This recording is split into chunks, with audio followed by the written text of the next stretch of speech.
All right, so today we're diving into some, let's say, interesting dynamics going on in, of all places, the flat Earth community. Yeah, it's definitely a unique corner of, well, of the internet, really. Right. And usually when you think flat Earth, you think, okay, people who believe the Earth is flat. Right. But this goes a little deeper.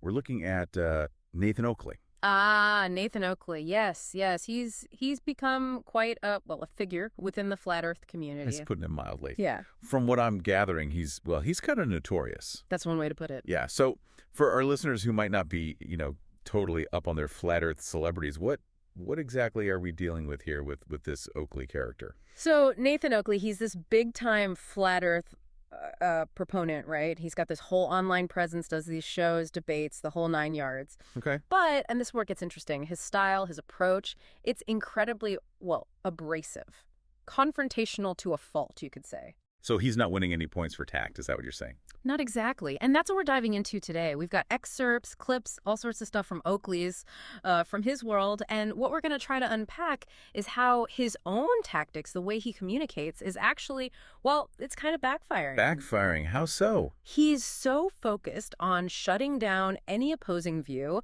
being right, that he's alienating people. And not just, people who think the Earth is a sphere. We're talking about other flat earthers. Oh, wow. So even people who, in theory, agree with his fundamental belief, they're like, dude, chill out. Pretty much. I mean, take this one example.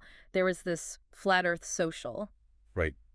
A social, like a party for flat earthers. Exactly. You'd think that would be Oakley's, his home turf. Right. Like everyone there is already on board with the whole flat earth thing. Exactly. Prime opportunity to, I don't know, maybe connect with like-minded people, share some theories, have some snacks. Sounds riveting. So what happened? Well, it didn't exactly go as planned.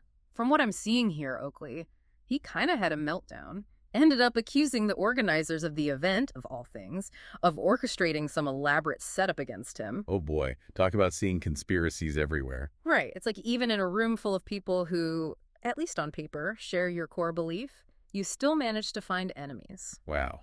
Okay, so he's a little paranoid, maybe a lot. Yeah. But is it just like one weird social interaction, or is there more to it? Oh, there's more. This pattern, this need to control the narrative, it pops up again and again. There's this one exchange he has with a guy named Austin Whitsitt. I don't know if you're familiar with him. The name rings a bell, but I don't know the specifics. Well, Whitsitt, he's also a flat earther, right? So they're on the same quote-unquote side, theoretically. Right. But Oakley, he just keeps interrupting him, talking over him, won't let the guy get a word in edgewise. So it's not really a debate at that point, is it? It's just him on transmit all the time. Exactly. And that's the thing, right? If your goal is to actually convince people, to get them to at least consider your perspective, this approach, it's just not effective. In fact, it often does the opposite. Right. I mean, nobody wants to be talked at. Yeah. It's just common sense, really. Absolutely. And what's fascinating here is this isn't just some quirk of Nathan Oakley, right? Yeah. This is something we're seeing more and more, not just in the flat Earth community, but across the board. This increasingly aggressive, domineering way of communicating, it's everywhere.